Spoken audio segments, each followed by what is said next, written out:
E o responsável por organizar por tantos anos essa caravana, o próprio Silvio Santos citou nessa primeira participação, que faz parte do arquivo do apresentador. Mas o nosso convidado de agora, quem vai chamar é o próprio Silvio Santos. Festivo homenagear um amigo meu de muitos anos. Vem cá, Luiz Lauro, vem cá, Luiz Lauro. Luiz Lauro, muito obrigado por atender o nosso convite. É um prazer ouvi-lo aqui na Rádio Bandeirantes Campinas. Ô, meu querido, parabéns pela audiência, pelo programa diversificado. Você tem conduzido com maestria. Eu comento sempre o rádio, a televisão é imagem, o rádio é imaginação. Você consegue criar fatos dentro das notícias que nos faz ficar ouvindo e sai do humor para um assunto sério com a facilidade. Isso é muito difícil da comunicação. Você recebe a palavra de alguém que faz rádio há muitos anos, uma palavra assim de parabéns pelo seu trabalho. Estou aqui à disposição para suas perguntas que você quiser fazer, meu irmão, sobre o Silvio Santos. Como é que foi, Luiz Lauro? Primeiro, muito obrigado pelas palavras, pela audiência, mas um final de semana em que, para todo fã, para todo comunicador, foi um final de semana muito triste. Mas para quem conviveu com o Silvio Santos, como foi o seu caso, acredito que um final de semana com aquele sentimento de perder alguém próximo. Se eu, como telespectador, tive aquela sensação de perder um tio que aos domingos visitava a nossa casa, como foi para Luiz Lauro perder alguém com quem trabalhou por décadas?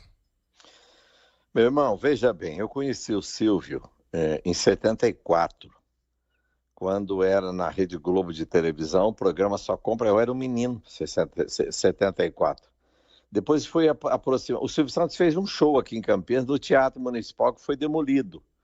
Ele teve um show aqui, dormiu numa pensão da Costa Aguiar aqui, sabe? O Silvio Santos.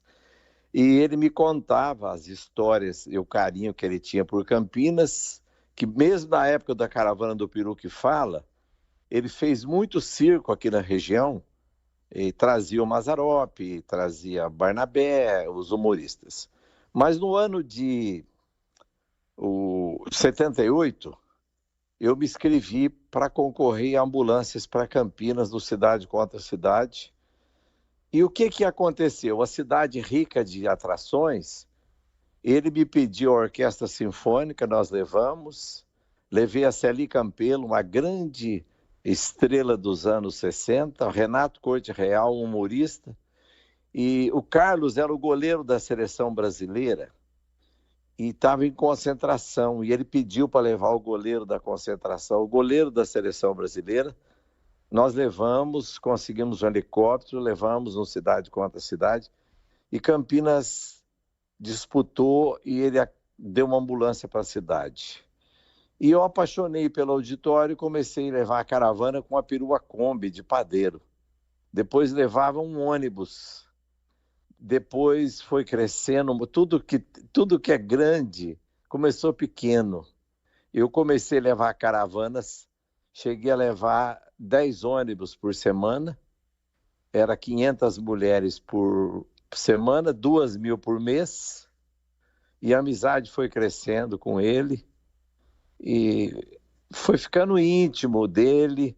Eu avisava as pessoas, não tira foto com flash no olho do Silvio, não passe perfume para ir no auditório, nem desodorante que tenha perfume, que ele comece a espirrar. Não fala de tristeza no auditório, nada, nada, nada. E a gente ensaiava o auditório antes dele chegar. E eu fazia muitos jingles. Quando ele começou, troveirã, tomou, passou. Então, o Silvio Santos foi se estreitando a amizade comigo. Eu participei do Cidade Contra Cidade. Quando o Augusto Liberato foi para a Rede Globo, ele me chamou para fazer a sessão premiada e o Viva à Noite. Depois eu fui para a Rede Record de televisão aos sábados. Fiquei 9 anos na Record e sempre tendo a opinião dele no meu programa. E as mulheres ficavam encantadas quando ele chegava, ele dava um show de piada. de meia hora antes de começar a gravação, ele era um humorista. Ele contava piadas fora do ar e preparava o auditório para a alegria que a gente via na televisão. Uma técnica que hoje você vê comediantes consagrados dizerem que entendem como algo inédito, algo raro, que é o esquentar a plateia fazendo o que hoje comediantes fazem do chamado stand-up comedy. E Silvio Santos já fazia isso desde o início. E uma outra preocupação que também todo mundo que já foi à plateia do Silvio Santos, todo mundo que um dia foi colega de trabalho no auditório, diz que era com o bem-estar dessas colegas de trabalho. Então, o SBT é a única emissora em que as pessoas que vão para a plateia passam por uma sessão com cabeleireira, fazem as unhas, passam por maquiagem, porque diz que era um pedido do próprio Silvio Santos de fazer com que elas se sentissem bem. Você vivenciou muito isso também, Luiz Lauro? Eu vivenciei, eu participei, eu tenho fatos históricos. Eu me lembro que quando pegou fogo na Rede Globo, o Silvio Santos fez um programa numa garagem no Sumaré, com a câmera fechada, só tinha 14 pessoas no auditório, era ao vivo. Ele fez o domingo ao vivo com 14 pessoas no auditório. Então você percebe que ele ficava muito pouco no palco.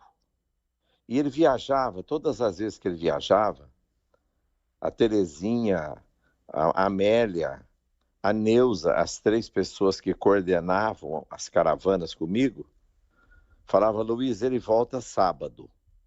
Ele está saudoso do auditório. Então ele chegava, quando ele ficava em Miami 2 meses, quando ele chegava, e tem uns fatos curiosos, porque ele gravava todo 24 de dezembro, véspera do Natal, rapaz.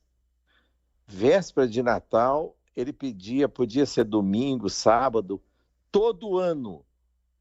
Ninguém sabe o mistério que só ele tinha e não falava para ninguém, mas ele gravava o programa dia 24 de dezembro, era sagrado, e dia 31 de janeiro, antes do Réveillon, entendeu? A gente ficava lá, às vezes, até 3, 4 horas da tarde, o Silvio Santos gravando, e todo mundo que ia no auditório preparava com o cabeleireiro. Tinha uma equipe lá que maquiava as pessoas, distribuía lanche, né? Tivemos momentos também de muitas lutas. Quando ele encerrou o contrato com a Globo, até ele se colocar, quando ele foi para a Rede Tupi de televisão, esse programa que ninguém mostrou, ele fazia um programa na Rede Tupi, na Afonso Bovero, no Sumaré, das 7 da noite às 4 da manhã. Toda quinta-feira, cidade contra cidade. E eu participei de muitos programas dele lá, mas essa é uma pequena história do Silvio. Nós estamos conversando com o apresentador, comunicador Luiz Lauro sobre a perda de Silvio Santos.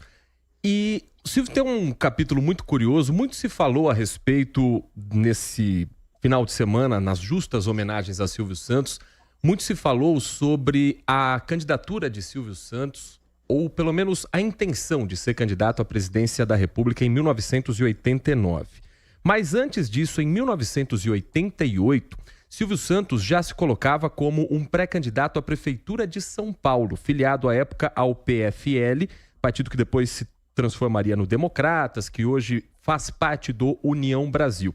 E Silvio Santos perguntou a pessoas próximas, inclusive para a própria esposa Iris Abravanel, se ele achava que deveria ou não entrar para a política. Mas não apenas no foro íntimo. Ele perguntava no ar para essas pessoas. E Luiz Lauro foi também perguntado sobre a candidatura de Silvio Santos à Prefeitura de São Paulo. Vamos ouvir. Eu quero ouvir um rapaz que há 12 anos vem aqui ao auditório. Ele é um rapaz que começou trazendo caravanas para o auditório, locutor de rádio em Campinas, e eu peguei-o aqui de surpresa hoje, mais ou menos foi na hora da corrida. Luiz Lauro, vamos repetir. Vamos lá? 9h30. Deixa eu dar minha opinião. Eu acho que você não deve ser candidato. Obrigado, Tá? opinião. Não deve. Por que não deu? Não deve ser, porque, olha, o Brasil, sabe, hoje, apesar de carência de grandes líderes para disputar, nós temos bons políticos. Mas você, Silvio, hoje é uma história na televisão brasileira. E talvez como prefeito você não vai poder fazer tudo aquilo como você tem vontade. Na política as dificuldades são bem maiores do que ser um executivo como você é bem sucedido em todas as suas empresas. A política é muito diferente. Tá bom, é a sua opinião. Muito obrigado. Luiz Lauro, essa foi a opinião em 1988. Passada a história, o senhor continua pensando que foi melhor para Silvio Santos não entrar na política ou ele teria sido um bom prefeito ou talvez um bom presidente da República? Você sabe que o que mais a Iris não queria que ele fosse, e depois desse acontecimento, nós tivemos aquele momento que ele chamava para o camarim com um tempo demorado, entendeu? Aí eu disse a ele, quando ele começou, isso era ano de 88, você lembra? Tá aí a data. Isso. 86, ele tinha um amigo pessoal, chamava Antônio Hermílio de Moraes. E eu disse, Silvio, o Antônio Hermílio de Moraes, um empresário, foi presidente da Beneficência Portuguesa.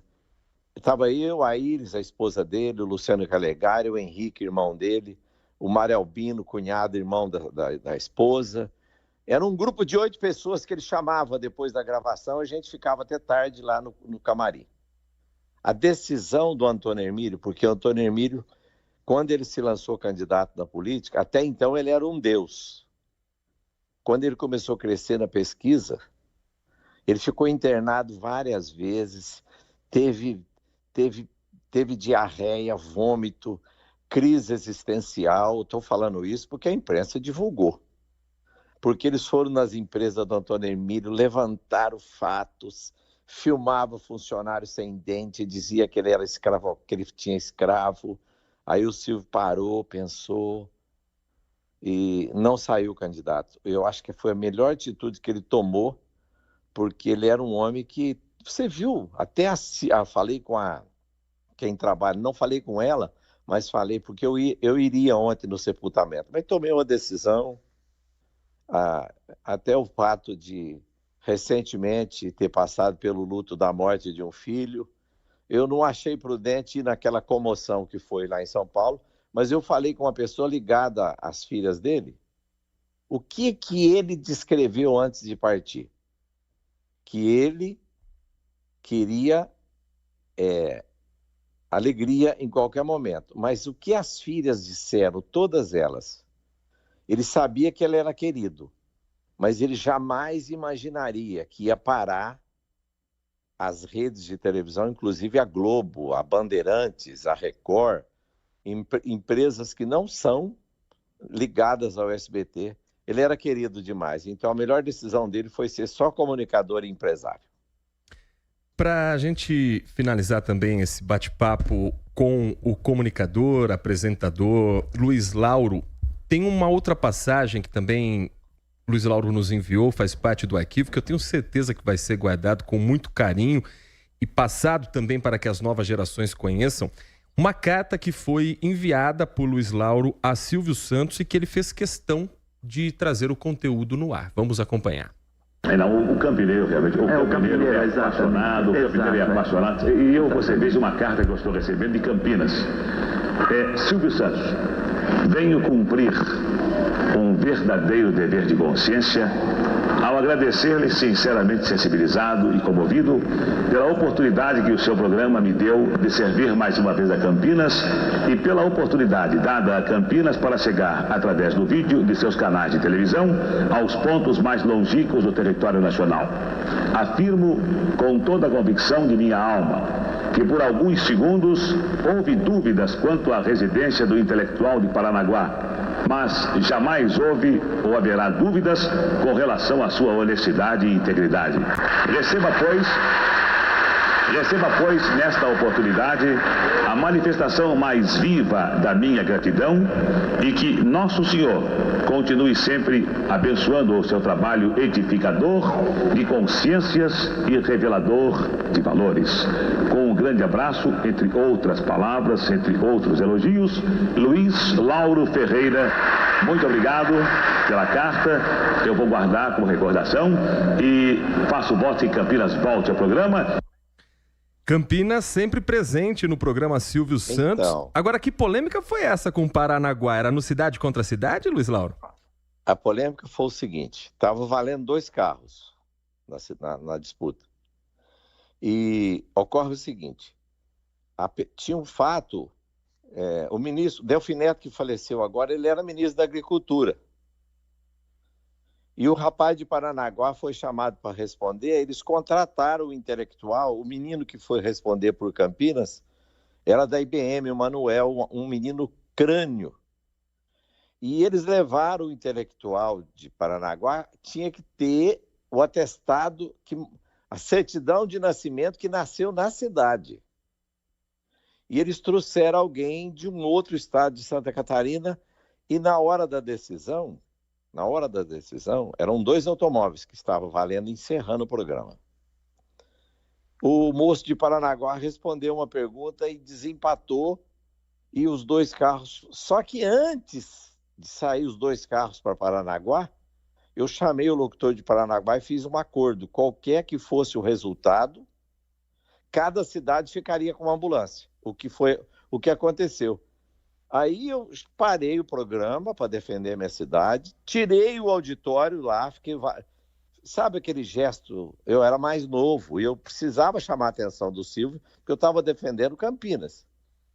Aí o Silvio me chamou de volta, colocou a Sinfônica, que eles não tinham colocado na grade para ir no ar, e ficou aquele mal-estar. E essa carta me rendeu ir a Brasília. Ele me apresentou depois, é um fato tão...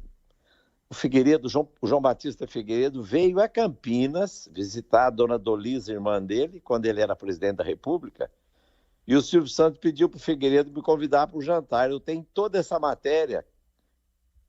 Imagina, aquele menininho radialista e tal, chegou a comitiva do presidente Figueiredo, me chamou para jantar com ele na casa da irmã dele, sabe indicado de quem? Do Silvio Santos, por causa dessa carta que eu mandei para ele. Memórias que certamente vão ficar na história também da comunicação da cidade. Luiz Lauro, muito obrigado pela sua atenção com o nosso ouvinte. Foi um prazer ouvi-lo aqui no nosso Manhã Bandeirantes. E para a gente finalizar, algum dia vai existir um novo Silvio Santos no Brasil? Então, eu creio que eu tinha longas conversas com o Silvio Santos lá. E eu não diria que surgirão outros Silvio Santos, mas, sabe, meu amigo, eu tenho rodado e tenho visto pessoas nascendo. O que falta, por exemplo, vou te dar um exemplo. Isso que você está fazendo no rádio. Eu tenho mais de 50 anos de comunicação no rádio, passei por todas as emissoras, inclusive por essa rádio eu fazia um programa das 3 às 7 da manhã. No seu caso, por exemplo, você é novo, você tem sonhos que estão lá na sua alma. E eu, como sou um homem de muita fé, cada pessoa que eu conheço com essa desenvoltura fazendo comunicação, eu semeio uma esperança e queria dizer a você, pode não ter outro Silvio Santos, mas você vai ver o desejo que você vai ter de continuar comunicando. E certamente o Brasil precisa receba de um homem experiente, porque você conseguiu com a sua equipe montar um programa que, se eu fosse telespectador, se eu fosse ouvinte, eu não desligaria de jeito nenhum. Então você poderá ser um dos grandes comunicadores que vai ultrapassar as barreiras de Campinas, porque você tem talento para isso e tem sonho também. Que Deus te abençoe. Receba essa palavra no fundo do teu coração. Um dia você vai lembrar, guarda isso que eu estou falando. Quem sabe um dia você pode mostrar eu fazendo essa profecia na sua vida, amigo. Luiz Lauro, sem palavras para agradecer a participação, sem palavras para agradecer pela torcida e sem palavras para falar sobre Silvio Santos, que faz parte também da formação de todo comunicador desse Brasil. Não é diferente no seu caso e também não é diferente do nosso caso. Todos nós inspirados em Silvio Santos sempre. Muito obrigado pela atenção com o nosso ouvinte. Um bom dia e, acima de tudo, meus sentimentos também ao senhor, à sua família, por tudo que o final de semana reservou com essa triste notícia. Um grande abraço. Obrigado. Agora eu vou entrevistar o senhor um pouquinho. Posso? Só um segundo? Posso? Fica à vontade. Você nasceu aqui em Campinas? Eu sou de Jundiaí. Vim para cá em 2008 para estudar. Qual que é o teu nome que está lá na certidão de nascimento? Heitor Mário de Freitas Fredo. Heitor Mário de Freitas Fredo. Exato. E você nasceu... Você importa de falar a idade? Você nasceu... 1989. Outubro de 1989. Nossa, você é um menino. Aqui no Grupo Bandeirantes eu me sinto um senhor, porque tem gente que já nasceu em 2002, 2003. Então eu me sinto um tio, mas tá bom. Quase um irmão mais velho, vai. Tá bom. Que Deus te abençoe. Foi muito bom falar contigo. E agora, como eu faço com todos aqueles que passaram pela minha vida, um dia vamos preparar para a gente tomar um café. Agora eu vou fazer uma pergunta de mineiro. Se você for tomar um café comigo, você quer um café medroso ou um café corajoso? O que é o medroso, o que é o corajoso? Então, vou te explicar. Quando o mineiro perguntar para você, você quer café medroso ou corajoso? Você fala sempre que você quer um café medroso. Porque o café corajoso, ele vem sozinho, só um cafezinho. E o café medroso vem acompanhado com pão de queijo, bolacha, biscoito. Então, vamos tomar um café medroso junto com a broa de Minas, tá bom? Combinado, então, combinado. Um grande abraço, Luiz Lauro. Abraço, tchau, tchau. 11 horas e mais 20 minutos. Seguimos com o nosso Manhã Bandeirantes. Olha, trazendo mais ainda sobre a repercussão da morte de Silvio Santos. Um final de semana muito triste para todos nós. Esse programa citado, né, pelo Luiz Lauro, Cidade contra Cidade,